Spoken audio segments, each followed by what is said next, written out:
Faith Ann of the Faith Ann Band is here, or at least that's how I know you. How are you? Hi, I'm doing all right. How are you? Good. Welcome to the show. I didn't know until today, actually, just a little bit before the show, that you were going to be available to come on. John Hopwood let me know that you were going on his television program, and he sent me a news article, and I said, wait a minute, I know who this is. Yeah. So I've actually, that song, Tumbleweed, that I've played that on the show before, and I remember listening to you.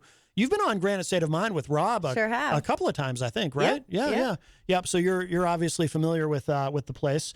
Now are you, so in the band, are you doing a lot of shows currently? Are you playing out a lot? So we just had to get a new drummer and then a new lead guitarist. So we had been keeping up with all of the gigs that we had. And now we're pretty much at a spot where we can start looking for more shows and booking more than what we already have. But August, on the website, there's 3 solo and 3 full band, and then we got September, some solo and full band, and so we're definitely busy. We've got some festivals that we're playing. Well, we got a festival at the end of this year, or at the end of this month, sorry, and then we're playing at Holman Stadium in Nashua on August 20th, which is pretty cool. Never played a stadium before. Oh, that's very cool. Yeah, good for you. Awesome. Have you toured outside of this area?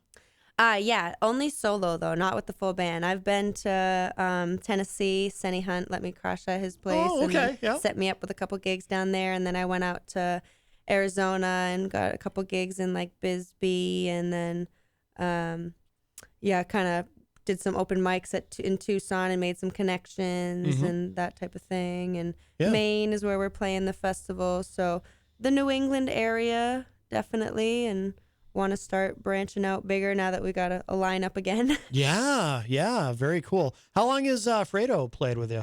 Like 2 years, pretty much the whole time that the Faith Ann Band's been around. Are we on 2 years or maybe 2.5? Yeah. I know time slips away. Yeah, he's the longest standing member besides me. Right. Yeah, we had I love saying his full name, or at least how it shows up on Facebook, Alfredo Enrique Benavides on the show. And he told me, what was it that he was telling me when he was on? You're building something, or by now it might be done. I can't remember my bus. Your bus. Yeah, I said you were building a bus. Yeah, it's like almost done. I have put a lot of work into that freaking thing, and so have a lot of my friends, and I've learned how to do a lot of things and gone through a lot of tools, breaking and hardware breaking. They pretty much like know me at Home Depot and the Harbor Freight store, going there all the time. Yeah. But yeah. Wow. So it's close to done. Yeah, it just needs I need to finish putting the ceiling fabric on. I got it painted. That's where I'm at. Like I'm just about done. And then I'm just going to be decorating it. And I've already been using it to travel. I went to Georgia with it, and we've gone to some festivals in Mass, and use it for like during the day. Like it's been useful right now, like with this whole drama that's going on with me, because whether or not I'm allowed to have my kids at my house, I have a bus that is the house essentially. There you go. So there you go. Kind of can use that, and that seems to work nice. But I was hoping to use it for vacations this year and stuff, but next year. Well, the summer's not over, I suppose. So. Fredo's in the Facebook live chat. He says we're playing at the Shaskeen this Friday. That's true. That's right. And so the Shaskeen will be full band. Dank Sinatra and Wired for Sound will also be joining us. Good. And then Sunday I'll be playing the Kingston Days, which is all weekend. And our new guitarist is in a band called Heavyfoot, and they'll be playing also on Saturday. And the new guitarist also plays saxophone, so that adds like a cool new dimension to the band. So we sound a little different now, and the drummer's different, and That's cool. Do you when you do the solo shows, what is it, just you and a guitar, and you just do you do a lot of the same songs? I would assume the songs probably translate pretty well to just stripped down versions where it's just you and the guitar, right? Yeah, most of them. Usually my solo sets are like 3 hours or 2 hours, so I play more covers in my solo sets just to fill time, and without the whole band, it's just a nice way to get more participation easier if someone knows the song. Oh yeah. And I like picking songs that people don't expect to be played. Like I'll play some Black Sabbath and I'll play some Danzig. Yeah. And nice. People are always surprised. I just started learning my favorite Pink Floyd song, and I like playing that one. That one's fun. Yeah, that's cool. When you have the full band, do you do any covers or do you stick to originals? We'll do some covers, but I try to stick to originals. But we've been learning some covers, to fill the time, because having a band that can play for 2-3 hours is profitable and and good. And we're writing new stuff. So we've got like 2 new songs and then a 3rd and 4th on the way. So we're getting the creative juices flowing again, which is nice because it's boring when you have to keep teaching new people the same things and you're like, okay, I'm sick of just doing. I want to write more stuff now. Right. Yeah. Gonzo is here, by the way. Hi, Gonzo. Hey, how you doing? Good. I'm on Team Faith here. Yeah. Excellent. Yeah. Show my support. Yes, absolutely. So now you said, the band, the Faith and band has only existed as an entity for 2 or 3 years, you said? Yeah. So before that, were you just doing a solo thing or were you in another band? Or I was doing a solo thing for a little bit before I realized I wanted a band to support the solo thing. And then right before that, I was in a band where I played bass and I sang called Ozium. And they have put themselves back together and they have a male singer now, and I think they're booking shows again too, so that's cool. So it's kind of funny seeing Ozium back in my news feed because it's like I did all the media stuff when I was in it, and they're using the same like logo and stuff. So I'm like, oh whoa, it's like weird seeing this in my feed again. It's been like 2 years. Yeah. No, I can imagine. Now you were in the news, not under the name Faith Ann, but I forget I assume your real last name in the article that John Hopwood sent me, but. And also, we have a mutual friend, Gracie Gatto, who had emailed about this. But do you want to just kind of explain what's? I'm kind of just learning about this myself. But I know that you've had, and you alluded to it earlier. You said regarding custody of your kids. Yeah, it's got some drama going on. So the whole reason I met Gracie and stuff is because I was outside of the court protesting a judge who made a ruling on an ex parte without any factual evidence, and the accusations are ridiculous, like that I'm abusing my son, that I'm blowing smoke in his face and laughing when he tells me to stop, that I practice with my band super late at night and I make my kids wear industrial headphones so that they don't have to hear it. The accusations now are that I brought when I brought my daughter her school books at the end of the year to return, because into school. Yeah. I brought her some Sour Patch Kids. These 2 new flavors I hadn't seen. I know she likes the watermelon Sour Patch Kids, and she's been having a hard time, with all this stuff. So I was like, I'm just gonna bring her some candy, and I brought her a vitamin water and then like a healthy snack. It's like here's the healthy, but like I know. When I'm sad, I brought myself some candy because I've been like, when I'm sad, I want chocolate and I want candy. So I'm like, oh, I want to give this to Araya and she can share with her friends, and whatever. And so they're trying to say that I had drugs in the Sour Patch and that I literally brought drugs to my daughter's school and that I'm giving my daughter drugs and that I'm like doing drugs with my daughter. And obviously, these are all false and they are not founded. There's no proof supporting any of these. They're trying, my son has had behavior issues since he was a toddler. Like when he was at preschool at the Y, he's been having all these behavior issues, and it's been very difficult managing because my ex and I cannot co-parent. There is no working together. You mentioned Fredo. I've seen Fredo bend over backwards to help out his co-parent as he refers to her. He doesn't call her his ex-wife or my baby mama. He says my co-parent, and I see him treat her respectfully, and I see how they work together on matters of their daughter.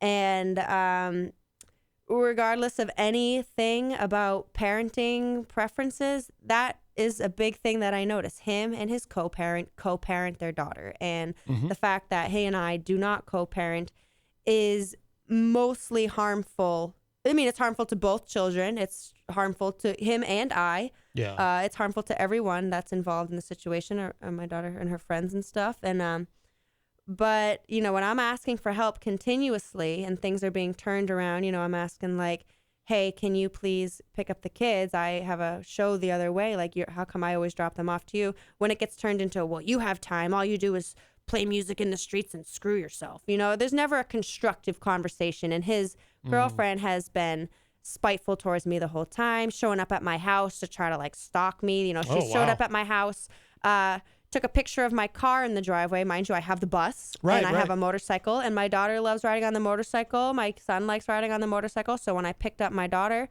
for my parenting time, which went from primary guardian, we had almost split, but they live with me primarily. Yeah. To now I get 8 hours a week because there's no proof for any of this, but now I get 8 hours a week and I can't have them into my home. They're accusing me of having drugs in my home, bringing up some drug uses from when I was a teenager.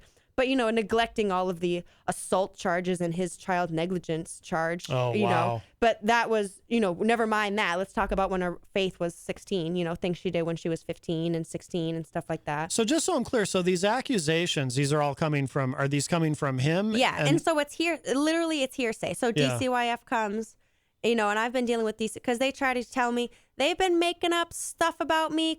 They called DCYF on me because my son saw my ex-boyfriend peeing in the backyard. And I was going through my son's toys one day, and I accidentally like whacked him with a toy that I was throwing. I didn't even see him. I wasn't that got DCYF called. And one time, it was Mother's Day, and my kids made me breakfast in bed, and I was playing with my son, and like in the cartoons when you kiss someone and then you pull away and it like pulls their skin for a second. Yeah. I was laughing. I was so happy with my kids. Such a beautiful thing. Yeah. And accidentally left like a tiny hickey on his cheek. Called DCYF on that. I got DCYF saying, "What's up with your kisses?" I get DCYF called because I'm vegan, and like, oh, you're showing your kids pictures of slaughterhouses and all this stuff. It's like, I can't do anything right. And like, my son has these behavior issues, so I'm taking his toys from him when he gets in trouble for violence. He's not, I ask him, can we please not let our son play violent killing video games when he's getting in trouble for violence? Well, you can't control what happens here. And, my son just got expelled again from the daycare he's at there. And like, my ex is having his family pick them up from school, having the family bring them to their works. He's bringing them to his work. But, when my son was having all these issues and I'm asking for help because I'm a teacher and I have to be there for the bell to ring, and he's suspended from before school care and he can't be bothered all of a sudden, and all through COVID, he got COVID, and then he was scared about COVID, and then my kids got COVID. He wasn't there to support through any of that. He went through like 3 months without taking them. My son starts lashing out, starting fires in his room, throwing things out his window. So I take the door off my son's room to help. I'm at my wit's end. This little boy is a menace, and I don't have the support of his father. He's turning 11. 11, okay. And so, the message that's happening at his father's house is like, well, your mom does X, Y, Z, so she doesn't, you don't have to listen to her, and she's a monster for all the stuff that you're doing. So that's what they're painting in this thing. The bullying, my son got in trouble for bullying, and then he's, aggressive towards my daughter. And watching my daughter and my son is very much like watching me living with my ex. Yeah. And it's like, my ex and I came to an agreement. Okay, can Zeke please stay with you for, a little bit more than what's in the parenting time so that my daughter can have time away from him. We can start mending these relationships and be doing this work together. And if we were able to co-parent, that would have been a beautiful thing. We had talked and discussed, let Zeke stay there, during the day or whatever. And, and then, when school was in session, my daughter's like, I really want to be picked up on the motorcycle. And, you can't do that. Your parenting time is or whatever. But he's scrambling to find rides for them when I've had full-time jobs. I've had careers. It's not a matter of I am unable to or anything like that. It's because my son is expelled, and I'm scrambling to call in favors. And luckily I have a great support system in Manchester, but I can't count the number of times I've called up a neighbor like, hey, can you please help me with a ride? I have to be at work. Can you please bring my son here? Their father's not helpful. And it's like, I'm being painted as such a bad person. And like I said, I've had careers. I have a bachelor's in mechanical engineering. I was a high school math teacher. I was going to say, to build a bus, you've got to have some education behind it. I own my own home. I'm pretty intelligent. For someone having put me down for a while, and now I'm meeting more people. I'm like, actually, I'm probably one of the most useful people I know. And I'm a good person and stuff like that. And then just to be gaslit into being told I'm a monster and I'm selfish and I don't think of the kids and all this stuff. And it's pretty sure when I had my daughter at 17 and rearranged my entire life to be a mom, that was something I did because my daughter didn't ask to be born, And now here I am with this beautiful, the most precious life you've ever seen. And whatever wrong I've done or like mistakes I've made, I need to hold myself to a standard for this little perfect being, like she didn't ask to have me as a mom. So I very much hold myself to a very high standard. And unfortunately, I don't have a standard, not unfortunately, unfortunately in the situation because it's being used against me, but I don't have a standard quote unquote life that people are used to. I don't have a 9 to 5. I don't have to put in for sick time. I don't whenever. But you know what that means? That means I get to sleep in with my kids. That means we get to have breakfast together. That means we get to watch a movie late at night. That means we get to, on a whim, in the middle of the week when no one's at the lake, go spend the day at the lake and we don't have anyone in our way. That means we can go to these, do these fun things and there's no one there. And it means when, it means he's not getting... My son requires a lot of attention, and if he's not getting the attention and he's not being guided to make right choices, the choices he'll make for himself are not always the ones that you'd want him to choose. And so when he's in a daycare, there's no way you can have a classroom or a daycare room of 30 children, and watch every single one of them like a hawk. Like as soon as my son starts getting poked, he starts acting up, and it's like if you don't catch that poking and you don't catch him when he's in that sane mind, there's all these problems. And so he was having a lot of trouble at his elementary school, the public elementary school he was going to. Yeah. And it got to a point the principal suspended him for having a pomegranate because those people were so sick of my son. And I, for having a, wait, what do you mean? A pomegranate. Yeah, a pomegranate because he brought it into the bathroom and made a disaster of it one day. Oh. And the lawyer, the principal was like, if you bring anything else, you're done, kid, and my son's like a kid. And so, it gets to a point where it's like my son keeps getting in trouble and it's like, oh, it's funny. He got in trouble for messing with this kid. But where was everyone when that started? When it was when you could have stopped it before it happened. And then they're all sitting at you like, duh. And then when it feels like I'm the only one advocating for my son, yes, my son is difficult, but that doesn't mean that we can't help him. He just so I had him. We left that public school because those teachers were not working with me, and it was just ridiculous. And it's like, why do you keep suspending my son?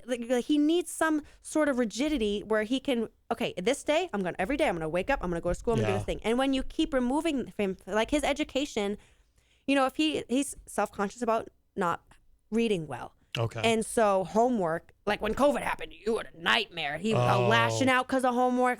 He's just ridiculous. Yeah. All these temper problems.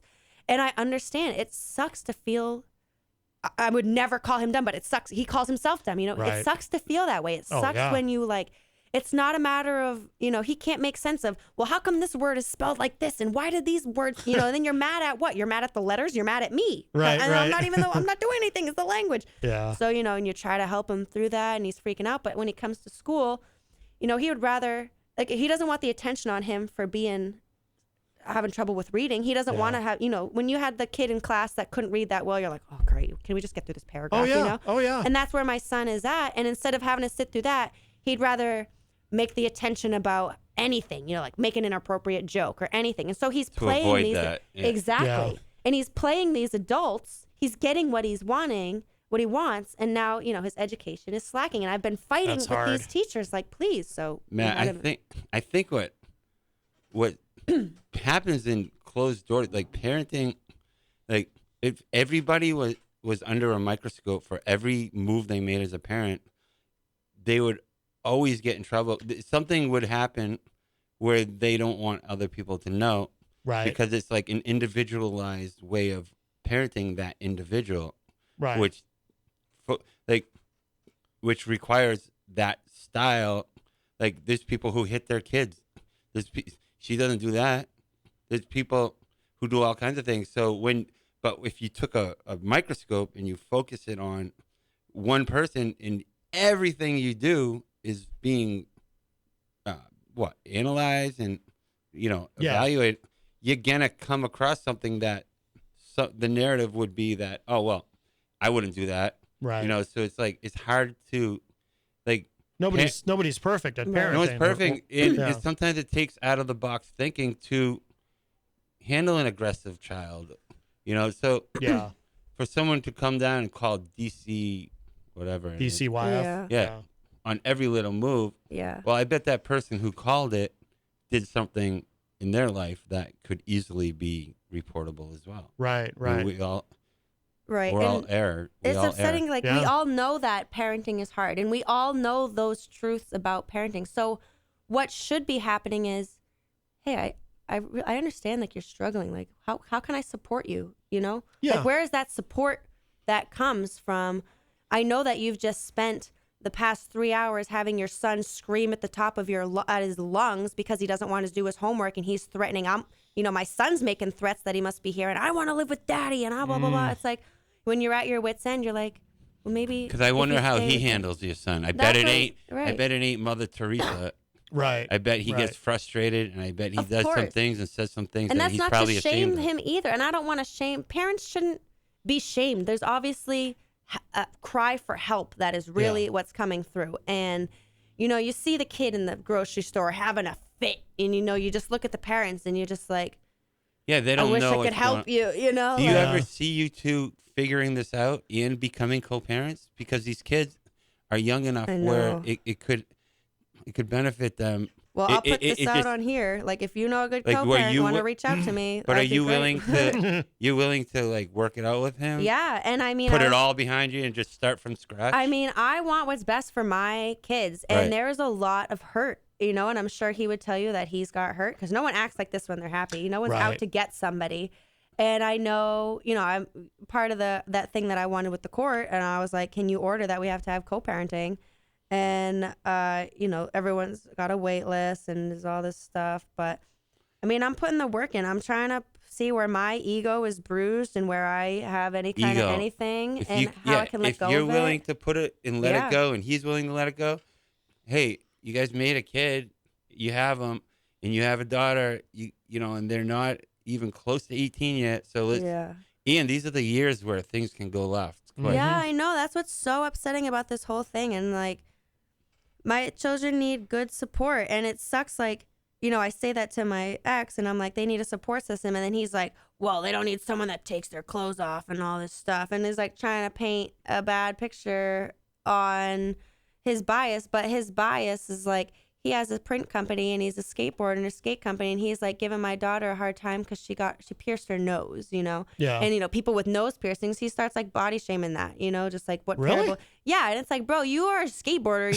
And then I tell him, like, if your clients saw the things that you said to me, you would not be okay with it. The way he's like demonizing marijuana usage, and I admitted to using it in states that it's legal. We're literally the only state in this area that it's not legal. I know. I play music in these states. It's like no different than alcohol. If like even the judge in our last hearing was like, not to be facetious or whatever, but like DCYF has a lot larger fish to fry. That's why they're taking their time on this like marijuana thing. And it's like, okay, yeah, you're saying that, but you also took my kids. So, like, can we just realize that, yeah, maybe you're not trying to offend us by saying this isn't a big deal, but, like, this isn't a big deal, for one. Like, I'm not in and out of jail. I'm not in and out of rehab. Right. I'm not, like, I have a home, a beautiful home that I've worked really hard to get. And, like, all my engineering years and, like, leading up to being a minimalist, like, saving to be a teacher to make to make less money. Yeah. Preparing myself to need very little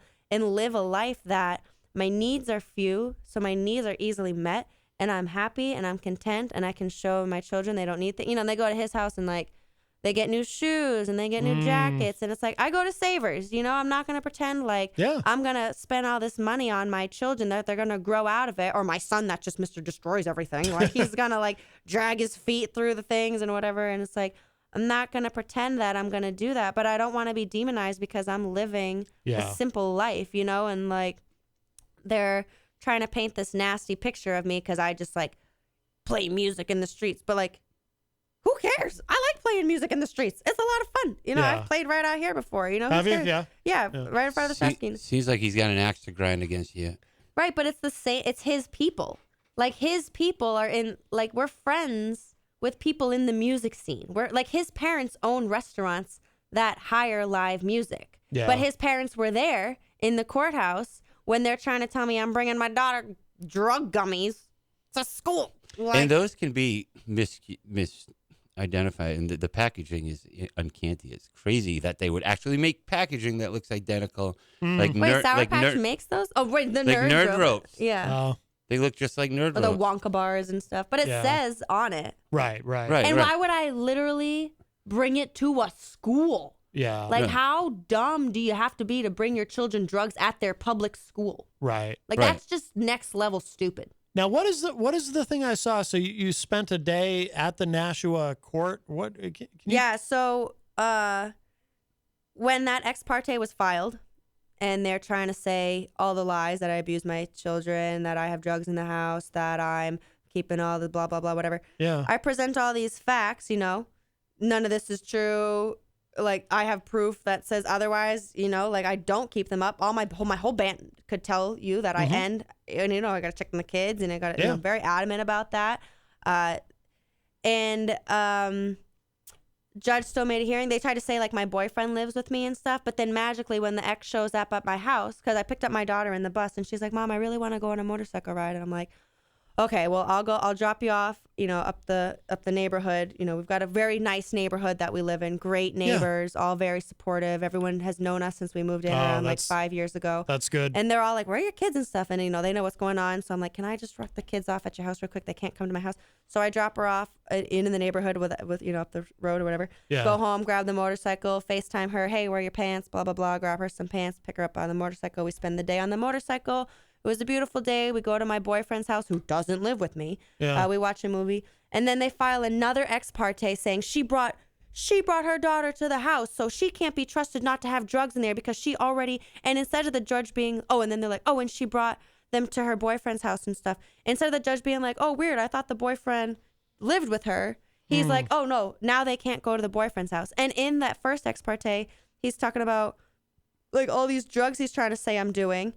And then in the court hearing, in front of the judge, admits that hasn't been a problem since I was a teenager. Let me clarify. When I was a teenager, I didn't have a problem. My best friend at the time was a stripper, and all my friends were way older than me, and they all had access to it, and I never, like, bought it or anything. It was just, like, there. I never had, like, a problem. I would never consider myself an addict. Yeah. But he's, like, trying to paint this negative thing, and then the judge is like, weird, why'd you even put that in there? And even though the judge said, like, weird, why'd you even put that in there, still made a ruling, like, take this girl's kids from her. And I've been the primary thing. So all of that happening and me being like, what the heck? And I hire a lawyer.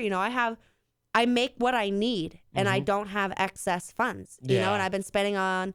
I have a loan that I had to, make some repairs the side of my house, had some damage, and the porch was, like, falling apart and stuff. So I took out a loan before I left engineering world, preparing in case anything like that happened. But now all of that is exhausted because I have lawyer fees and stuff that I would gladly be spending. So I'm sitting out front of the court as a protest to, like, dude, why doesn't my family matter to you guys? All my family is a docket number to you right now. And, like, we had a hearing on Monday, and DCYF was supposed to show up or at least provide something. They had 2 months to do it. They didn't. So the hearing gets pushed out. I called yesterday, called the day before, called today. Judge on record said he would get something in by the end of the day. That was Monday. We have no orders today. They haven't told the DCYF that they want their papers. And so it's like my hands are tied. Like, I have nothing to do. And so it's like I've rearranged my whole life so that I can have my days with my children. I left engineering because I was depressed about paying someone to watch my children grow up. You're putting your children in daycare while you sit in an office, like wasting your life away, doing something you don't want to do. So I was like, you know what? Teaching was recommended to me, and I was like, that'd be great. Like, I'd get summers with them. We'd get all the same vacations. We got all the same snow days off, so I wasn't, like, burning vacation time or anything like that. Yeah. And it was great having the summers with them, and I loved teaching so much before COVID. Like, it was, like, my dream job before, the boss, administration is freaking jerks, but, and I loved it so much. And then, like, when COVID happened, it just was impossible to teach other people's children while teaching my own children with behavior issues. And then Araya's getting neglected because my son's acting out and he needs all my attention, and Araya's acting out because she's being neglected, not neglected, but, like, she's not getting the same attention Zeke is because he's destructive. Right. And if I look away from him, who knows what's going to happen, and, like, they're butting heads, and it would be a lot easier if they worked together. And you're like, well, obviously she doesn't want to work with him because he's mean to her. He is like aggressive, we're trying to work through that. And Jeez Louise. So, like, that's where it's like I rearranged my whole thing. My day is freed up for my kids. And if I don't have my kids, my time is still for those kids. So I just went to the court and I'm like, I'm either going to be sitting at my house sad and upset that this guy that's had it out for me and has been so mean to me for most of my life at this point, half of my life. I met him when I was 12 and he has just been relentless. Just like, he just has it out for me. And I just like cannot understand. Like he tells me, it's like, I'm disgusted with the life that you provide. And it's like, you have this image. He has this image of this life that I'm providing for my kids. And, my son's he's playing the adults right now. He's mad because he's getting his stuff taken from him at my house. Yeah. Because he's misbehaving. And there's no co-parenting to be like, no, listen to your mom. Like, there's none of that. It's like, well, your mom is an animal. How could she dare? It's just God. It's turned into something like that. And it's like, no, I'm not an animal at all. I'm doing things like, wow, it just doesn't make any sense. And so, protesting outside of the court, I feel so helpless. And like, I didn't necessarily expect it to make the judge like come out and make a ruling on my court. Yeah. But I expected somebody to walk by me that had been in my position and that could help. Mm-hmm. Like, I've fallen into such a great music community, and I met a lot of my music friends in open mics. And, at open mics, like I met Sunny at open mic, and I met Fredo at open mic, and everyone realizes it takes balls to get on that stage and put yourself out there like that. And they recognize that. They remember when they were starting out, let me help you with a gig. You want to play blah, and so that's what I was looking for. The music scene here is good that way. Totally. And that's what I was looking for outside of the courthouse too. It's like, people are going to see that maybe they think I have a day job, and maybe they think I took all the time off. But like, really what it is my day job is being there for my kids. And if I don't have my kids, I'm going to fight for having my kids. Like, that's what my job is having my kids.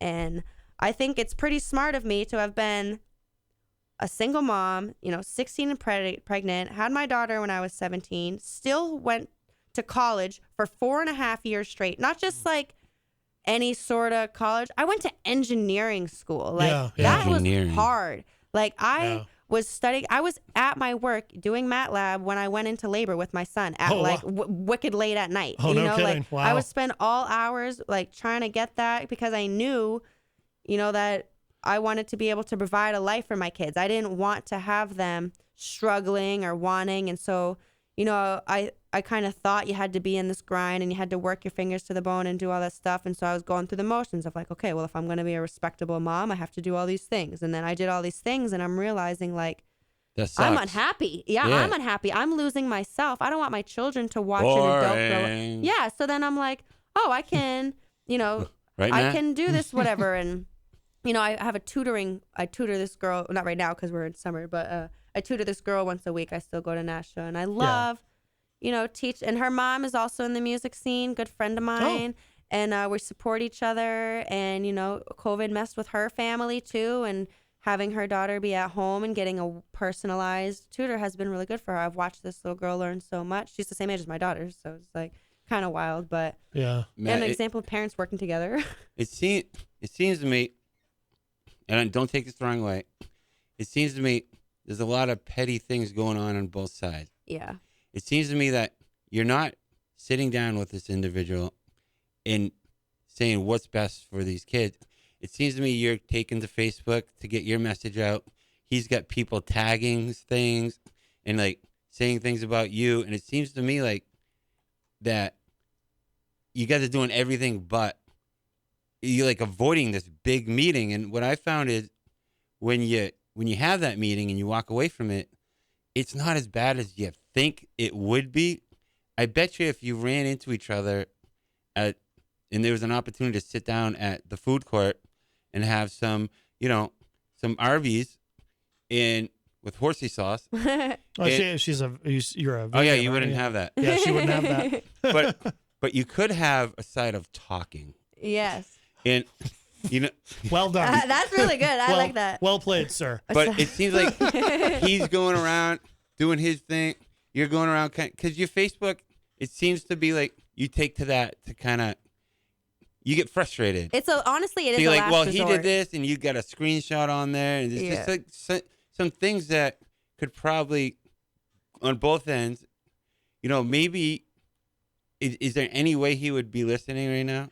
I was wondering that myself, but let me make it clear that would you be willing to have that? There's no restraining order. Oh man, if he called in, that'd be funny. No, there's no restraining order. So get that done. I've been begging for it. I've been begging for it. I asked for co-parenting counseling. I'm always saying like, can we please talk? Can we please this? And then I get ignored. He doesn't agree with your lifestyle. Right. Obviously, he's kind of like not an artsy type.